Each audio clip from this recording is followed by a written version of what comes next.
దేవుడు పరిశుద్ధుడా, పరిశుద్ధుడు కాడా? ఈ వచనం ప్రకారంగా పరిశుద్ధుడు కాదని అర్థం వస్తుంది. ఇది ట్రాన్స్లేషన్ మిస్టేకా కాదా దయచేసి వివరించండి. హెజ్కేలు గ్రంథం 38వ అధ్యాయము 23వ వచనం ఏమనుందంటే, నేను యెహోవానై ఉన్నానని అన్యజనులు అనేకులు తెలుసుకొనున్నట్లు నేను ఘనత వహించి నన్ను పరిశుద్ధపరుచుకొని వారి ఎదుట నన్ను తెలియపరుచుకొందును అంటున్నాడు.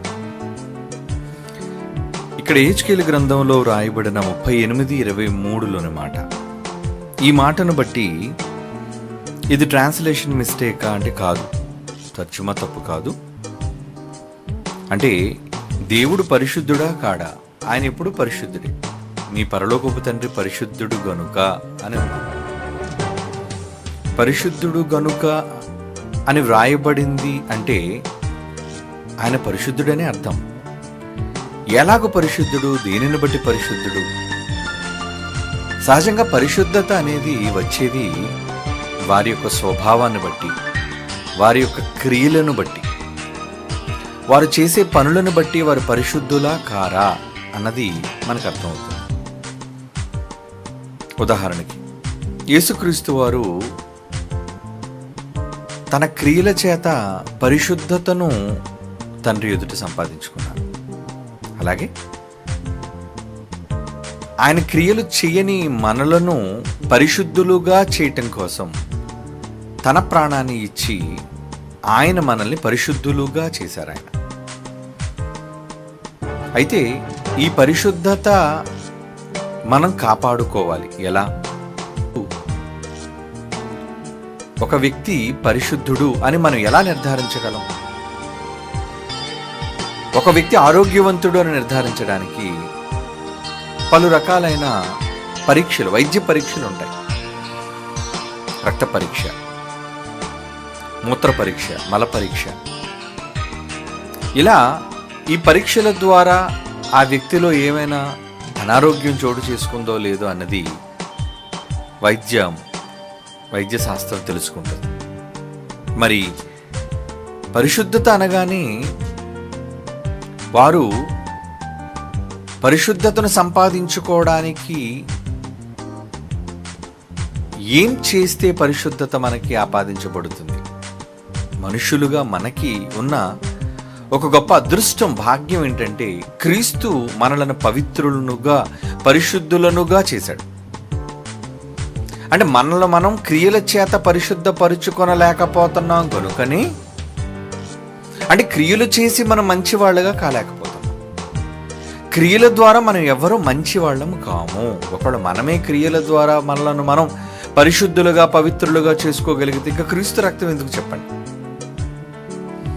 కనుక మనం క్రీస్తు రక్తము వలన పరిశుద్ధులుగా, పవిత్రులుగా తీర్చబడ్డాము. కనుకనే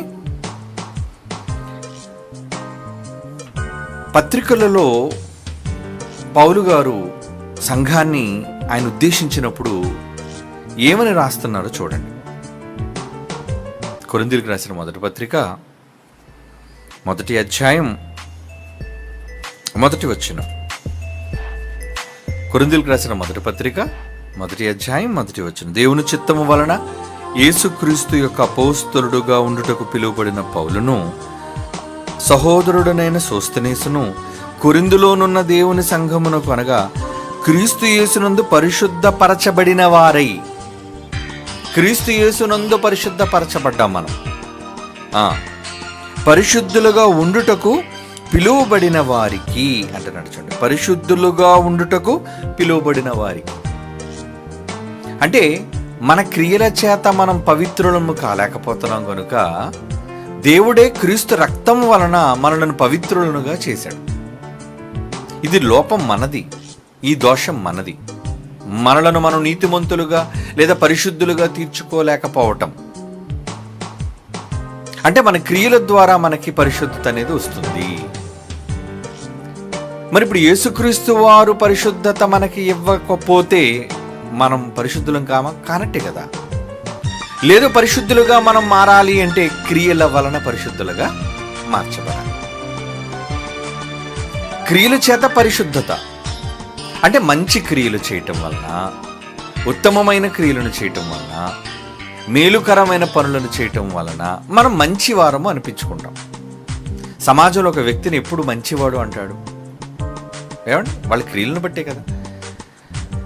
వారు నరహత్యలు, ఏమండి, దొంగతనాలు, ఇటువంటివన్నీ చేశారు. నేర ప్రవృత్తి కలిగిన వారు ఉన్నారనుకోండి, వాళ్ళ క్రియలను బట్టి వాళ్ళు చెడ్డవారు. ధర్మగుణం, దానగుణం, సహాయం చేసే గుణం, ఇలాంటి క్రియలు కలిగి ఉన్నారనుకోండి, వాళ్ళ పనులలో మనకు తెలుస్తుంది. అప్పుడు వాళ్ళు ఏమంటాం? మంచివాళ్ళండి అంటాం. కనుక ఒక వ్యక్తి మంచి చెడు అని మనం నిర్ణయించడానికి ప్రధానంగా మనం చూసేది క్రియలు, వాళ్ళ పనులు. మరి ఇప్పుడు దేవుడు దేని చేత పరిశుద్ధుడు? దేవుడు పరిశుద్ధుడు అంటే ఆయనలో కల్మషం ఉందా? ఆయనలో చెడు ఉందా? లేదు. అంటే ఎందుకు చెడు లేదు అంటే ఆయన చెడు చేయడు గనుక. దేవుడు అనగా దేవుడు మంచివాడు, దేవుడు ఉత్తముడు, దేవుడు పవిత్రుడు. కనుక ఇవన్నీ దేవునికి ఉన్న లక్షణాలు. ఆయన పరిశుద్ధుడుగా ఉన్నాడు కనుక పిల్లగా మనల్ని పరిశుద్ధులుగా ఉండమని చెబుతున్నాడు. పేతురు రాసిన మొదటి పత్రిక 1వ అధ్యాయం 14వ వచనం. పేతురు రాసిన మొదటి పత్రిక 1వ అధ్యాయం 14వ వచనం ఏమంటున్నాడు అక్కడ? నేను పరిశుద్ధుడినై ఉన్న ప్రకారము మీరును పరిశుద్ధులుగా ఉండండి. అంటే దేవుడు పరిశుద్ధుడు అంటే పరిశుద్ధుడు ఎలా? క్రియల వలన పరిశుద్ధుడు. ఎవరికి కీడు తలపెట్టేవాడు కాడు, ఎవరికి హాని చేసేవాడు కాడు, ఎవరి పట్ల పక్షపాతం చూపించేవాడు కాడు, న్యాయాన్ని జరిగించేవాడు గనుక తన క్రియలను బట్టి ఆయన పరిశుద్ధతను ఆపాదించుకునేవాడు అని అర్థమవుతుంది. మిమ్మును పిలిచిన వాడు పరిశుద్ధుడై ఉన్న ప్రకారము మీరును సమస్త ప్రవర్తన అంటున్నాడు. చూడండి, క్రియలు అంటున్నాడు. అంటే క్రియల ద్వారా పరిశుద్ధత. మరి ఇప్పుడు దేవుడికి దేని ద్వారా పరిశుద్ధత రావాలి? దేవుడు పరిశుద్ధుడు అండి అని మనం సర్టిఫై చేసేస్తే సరిపోతుందా?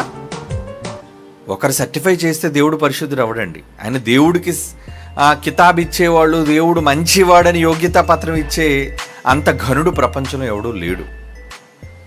మరి దేవుడు తాను పరిశుద్ధుడనన్న విషయం ఎలా చెప్పాలి? అదే ఈ వచనం. ఎలా చెబుతున్నాడంటే హెజ్కేలు గ్రంథం 38వ అధ్యాయము 23. అందులో మనం ఏం చదువుకున్నాం?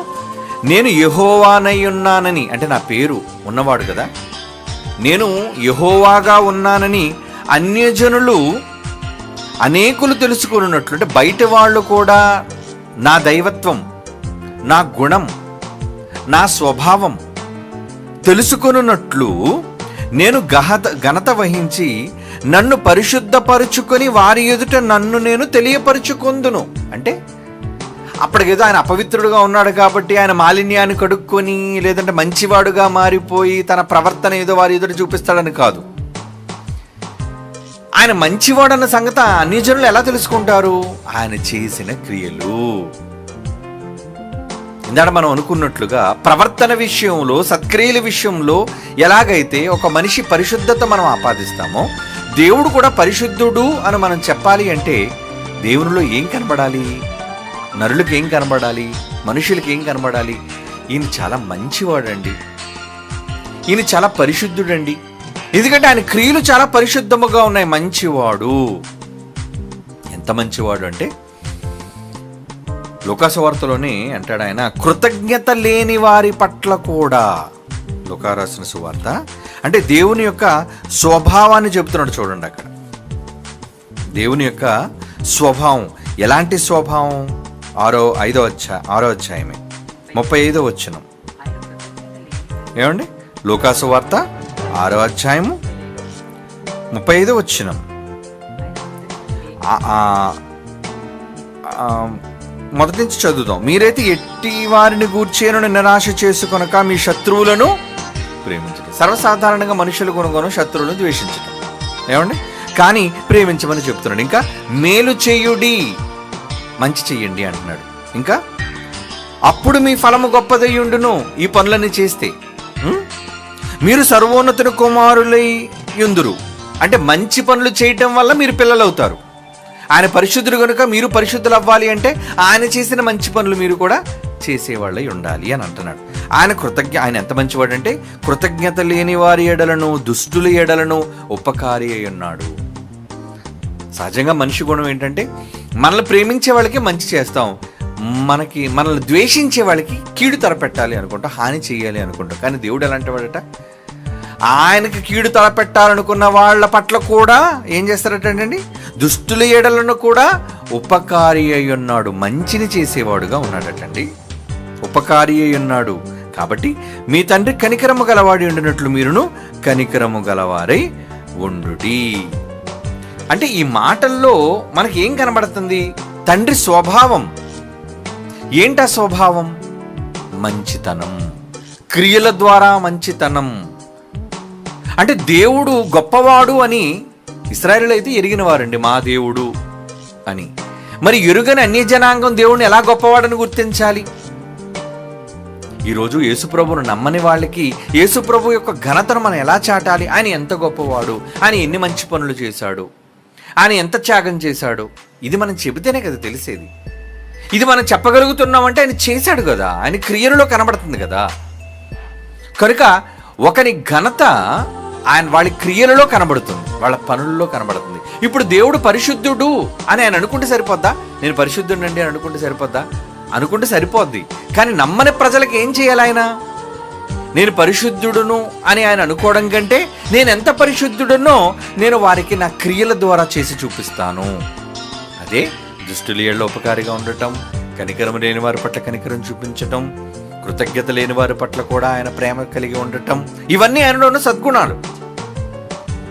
ఇవి ఆయన పరిశుద్ధతకు కారణాలు. కనుక దేవుడు ఎక్కడున్నాను నేను పరిశుద్ధపరుచుకొందును అన్నాడు అంటే ఆయన మలినుడైపోయాడని కాదు అక్కడ, ఆయన పరిశుద్ధత లేనివాడని కూడా కాదు అక్కడ అర్థం. అన్యజనులు తెలుసుకొనున్నట్లు అంటున్నాడు. అందుకే అనేకులు అన్యజనులు తెలుసుకొనున్నట్లు నేను ఘనత వహించి నన్ను పరిశుద్ధపరుచుకునే వారి ఎదుట నన్ను తెలియపరుచుకొందును. నేనేంటో పరిచయం చేసుకుంటాను వాళ్ళకి. అప్పుడు వాళ్ళు అనుకోలే, అవునండి నిజమే, ఈయన ఎంత మంచి దేవుడు, ఈయన ఎంత గొప్ప దేవుడు. ఏమండి, పబ్లిక్ మీటింగ్లో కూడా దేవుని గొప్పతనాన్ని చెప్పడం కోసం నేను కొన్ని సందర్భాల్లో ఎలాంటి ఉదాహరణలు చెబుతూ ఉంటానంటే, దేవుడు అనగానే ఏం కావాలి? స్వభావం, గుణం. ఎలాంటి గుణం? మనల్ని తప్ప ఇంకెవరిని ప్రేమించలేని గుణం. అలా ప్రేమించడానికి ఆయనకి ఎవరున్నారు? భార్య ఉందా? బంధువులు ఉన్నారా? సొంత వాళ్ళు ఉన్నారా? ఎవరూ లేరు. కేవలం పిల్లలుగా మనము తప్ప ఆయనకి ఎవరూ లేరు. ఇదే ఆయన దైవత్వం యొక్క లక్షణం. దేవుడు అనగానే మనిషిలాగే ఏమండి శరీర సంబంధమైన వ్యామోహాలు, కోరికలు ఇవన్నీ ఉంటే ఆయన దేవుడు ఎలా అవుతాడు అని గ్రీకు దేవుళ్ళ కోసం ఉదాహరణగా చెబుతుంటా. గ్రీకు పురాణాలలో వారు దేవుళ్ళు ఉన్నారు చాలామంది. వాళ్ళ దేవుళ్ళలో దేవుళ్ళుగా అనిపించుకునే వాళ్ళకి వాళ్ళు వివాహాలు చేసుకొని, ఏమండి వాళ్ళకు భార్యలను పెట్టుకొని, వాళ్ళకు పిల్లలను కని, అంటే వాళ్ళు కొన్ని కుటుంబాలుగా ఉన్నారు. కానీ దేవుడు మనల్ని చూచేయమన్నాడు. అంటే ఎవరు నిజమైన దేవుడు అని తెలుసుకోవాలి అంటే గ్రీకు దేవుళ్ళు నిజమైన దేవుళ్ళా, లేదా బైబిల్ చెప్పిన దేవుడు నిజమైన దేవుడా అనే విషయాన్ని తెలుసుకోవాలి అంటే వాళ్ళ స్వభావాన్ని చూడండి, వాళ్ళ క్రియలను చూడండి. వాళ్ళ క్రియల్లో ఏం కనబడుతుంది? గ్రీకులు నమ్మే దేవుళ్ళు వాళ్ళకు కూడా వివాహాలై, వాళ్ళకు కూడా భార్యలు, పిల్లలు ఉంటే మిమ్మల్ని కుటుంబంగా ఎందుకు చూస్తాడు? మనుషుల్ని ఎప్పుడు కూడా దేవుళ్ళు కుటుంబంగా చూడలేదు. గ్రీకు దేవుళ్ళు కుటుంబంగా చూడలేదు. ఎందుకంటే వాళ్ళకంటూ ప్రత్యేకంగా కుటుంబాలు ఉన్నాయి. వాళ్ళ గర్భాన పుట్టిన వాళ్ళే వారసులు, వాళ్ళే దైవాలు. అంటే ఇప్పుడు వాళ్ళు రాసుకున్న పురాణాలు, గ్రీకు పురాణాల ప్రకారంగా వాళ్ళ దేవుళ్ళకి దైవత్వపు లక్షణాలు ఉన్నాయా, లేదా బైబిల్లో రాయబడిన దేవుడిని బట్టి నాకు ఏ కుటుంబం లేదు, నాకు భార్యలు లేరు, నాకు ఎవ్వరూ లేరు, నాకు భూమి మీద ఉన్న పిల్లలంతా నా పిల్లలు, నా కుటుంబం అని అన్నాడు. ఇదే అర్థమైపోతుంది కదా దేవునికి ఉండవలసిన లక్షణం, పరిశుద్ధత. అంటే దేవుళ్ళు కూడా స్త్రీ వ్యామోహాల్లో పడి, దేవుడు కూడా ఏమండి స్త్రీ యొక్క అందచందాలకు లొంగిపోయి ఏదో నాట్యగత్తులను లేదంటే తన ఆస్థానంలో ఎల్లప్పుడూ కూడా గానా బజానాతో నృత్యాలు చేయించుకునేవాడుగా, లేదా ఎప్పుడు కూడా తనకంటూ పరిచర్య చేయడానికి తనకు కూడా ఒక భార్య లేదంటే భార్యలు లేదంటే వాళ్లకు పుట్టిన పిల్లలు ఇలా దేవుడు ఏర్పాటు చేసుకుంటే గ్రీకుల్లాగా వాళ్ళ దేవుళ్ళు ఎందుకు అవుతారు? వాళ్ళ దేవుళ్ళు ఎందుకు అవుతారు? కనుక ఇది పరిశుద్ధత అంటే. ఇక్కడ కనబడుతుందా ఎవరు నిజంగా దేవుడు అండి, ఎవరు నిజంగా ప్రేమించేవాళ్ళండి? నిజమేనండి, దేవుడుగా ఉండవలసిన లక్షణం ఇదిగో గ్రీకు పురాణాల్లో ఉన్న దేవుళ్ళ కన్నా ఇదిగోండి బైబిల్లో రాయబడిన యెహోవా అనే దేవునికే నిజంగా తండ్రి అనిపించుకోవడానికి, దేవుడు అనిపించుకోవడానికి నిష్పక్షపాతమైన మనస్సుతో ఉన్నాడు గనుక ఈయనకి దైవత్వపు లక్షణాలు ఉన్నాయి అని ప్రజలు నమ్మాలి. అలా నమ్మడానికి ఆయన పాపం ఏం చేశాడు? తన మాటల చేత, తన క్రియల చేత తన ప్రేమను వ్యక్తపరుచుకున్నాడు. అది పరిశుద్ధత. తన పనుల చేత పరిశుద్ధత మీకు తెలియచేయటం. అంతేగాని ఆయన పరిశుద్ధత క్రియల వల్ల ఆయనకు పరిశుద్ధత వస్తుందని కాదు. ఆయన క్రియలు చెయ్యకపోయినా పరిశుద్ధుడే. కానీ మనం తెలుసుకోవడానికి ఆయన పరిశుద్ధ క్రియలు చేయవలసి వచ్చింది. అదే నాన్న దీని అర్థం. అంతేగాని దేవుడు పరిశుద్ధుడు కాడని మాత్రం కాదు. అది తర్జుమా తప్పు.